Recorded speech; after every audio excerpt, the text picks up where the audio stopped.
Hello everyone, welcome back to भारतीज interior. आज बात करते हैं वॉल डिज़ाइनिंग के बारे में। वॉल डिज़ाइन सेलेक्ट करते समय किन चीज़ों का ज़्यादा ध्यान रखना चाहिए। तो जब भी आप वॉल को क्रिएट कर रहे हैं, आप डिज़ाइनर हैं या आप खुद अपना घर का डिज़ाइन कर रहे हैं, आपके लिए ये बात जानना ज़रूरी है। देखिए, जब भी फर्नीचर क्रिएट कर रहे हैं, आप के घर में कई लोग होते हैं जो सिलेक्शन करते समय कहते हैं कि मुझे ये कलर पसंद है, मुझे वो कलर पसंद है, और अपनी पसंद के हिसाब से कलर करवाना चाहते हैं।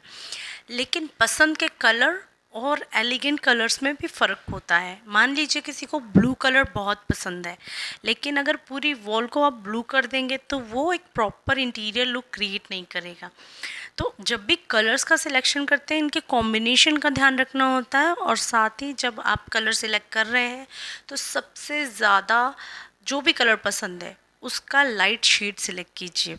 जब भी आपके पास सिलेक्शन का ऑप्शन आए तो आपको बहुत डार्क कलर्स में नहीं जाना होता है, हमेशा लाइट कलर सिलेक्ट कीजिए। लाइट कलर सिलेक्ट करने के पीछे एक रीज़न ये भी होता है कि जब सनलाइट जो होती है विंडोज़ से आपके घर में आ रही है या जंगला जो बना होता है वहाँ से आ रही है, तो जब सनलाइट आपके घर के अंदर आती है तो जब वाइट कलर या लाइट कलर्स घर में होते हैं तो वो रिफ्लेक्ट करती है, जिससे घर में रोशनी बहुत होती है और आपको पर्सनली जो घर में लाइटें होती हैं वो जलाने की ज़रूरत नहीं पड़ती। तो वास्तु के हिसाब से भी देखें तो जितना ज़्यादा सनलाइट घर में आएगा उतना अच्छा आपका घर का वास्तु होगा। दो चीज़ें वास्तु में हम ध्यान रखते हैं, एक तो घर में प्रॉपर एयर सर्कुलेशन होनी चाहिए, हवा आते रहनी चाहिए। दूसरा, लाइट बहुत अच्छी होनी चाहिए, यानी कि सनलाइट। तो आपके घर के दूसरे कोई वास्तु इश्यूज होते हैं तो वो ऑटोमेटिकली सॉल्व होते हैं। ये थी बात कलर की। अब बात कर लेते हैं वॉल डिज़ाइनिंग में नया क्या है। देखिए, कलर्स के लिए कुछ ऑप्शन मैं आपको दिखा रही हूँ, ये आप देख सकते हैं। और वॉल डिज़ाइनिंग में आजकल फ्लूटेड पैनल बहुत अच्छे लगते हैं। आजकल नया यही कल्चर चल रहा है। अब देखेंगे कि 3D जब हम बनाते हैं या इंटीरियर्स जब करते हैं तो उसमें कोई ना कोई वॉल ऐसी आती है जहाँ फ्लूटेड पैनल्स या लाइनिंग वाला पैटर्न ये देखने मिलता है।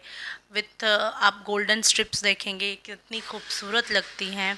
तो कुछ इन चीज़ों के कॉम्बिनेशन से बहुत अच्छे डिज़ाइन क्रिएट होते हैं।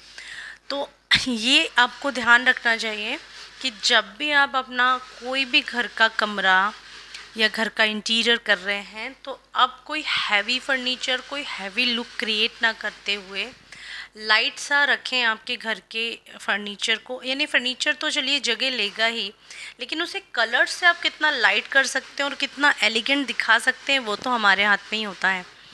तो जितना हो सके अच्छे कलर्स का यूज़ करें।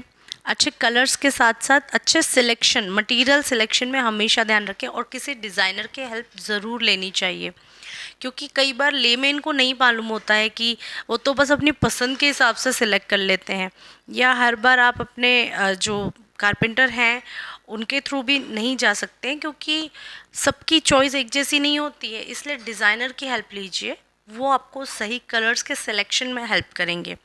और सही पैनलिंग के साथ साथ सही लाइट्स, ऑलवेज़ मैं कहती हूँ कि जब भी आप कोव लाइट यूज़ कर रहे हैं तो उसमें भी आपको लाइट्स में भी कलर्स किस तरह से यूज़ करना है, क्या कॉम्बिनेशन बिठाना है, ये ध्यान रखना होता है। एंड फाइनली मैं आपको ये सजेस्ट करूँगी कि जो नया पैटर्न में चल रहा है, आप ग्रूव पैटर्न देख लीजिए, चाहे आप फ्लूटेड पैटर्न देख लीजिए जो मिल रहे हैं मार्केट में, और इसके अलावा जो गोल्डन स्ट्रिप, इन तीन चीज़ों को लेकर आप बहुत सुंदर सा डिज़ाइन क्रिएट कर सकते हैं। अगर आप एक इंटीरियर डिज़ाइनर हैं, आर्किटेक्ट हैं, तो डेफिनेटली आपको ये पता होगा और आप इस समय जो भी डिज़ाइन कर रहे होंगे उसमें कहीं ना कहीं इन चीज़ों का यूज़ कर रहे होंगे। तो ये तीन चीज़ें अच्छी से समझ लीजिए और आप इस तरह से अपने घर में एक नया लुक क्रिएट कर सकते हैं। एंड फाइनली एक बात फिर से कहूँगी, कलर्स लाइट सेलेक्ट कीजिए, पेस्टल कलर यूज़ कीजिए और जितना हो सके एलिगेंट कलर्स पे जाइए, ताकि आपका जो घर आप डिज़ाइन कर रहे हैं वो बहुत ज़्यादा गाउडी ना दिखे, अच्छा सा एलिगेंट सा लुक आए और लोग भी तारीफ़ करें। एंड फाइनली अगर मुझसे 3D बनवाना चाहते हैं या इंटीरियर का कुछ आप एडवाइस लेना चाहते हैं तो डेफिनेटली मुझे कमेंट में ज़रूर बताइएगा। And finally thanks for watching, thank you again.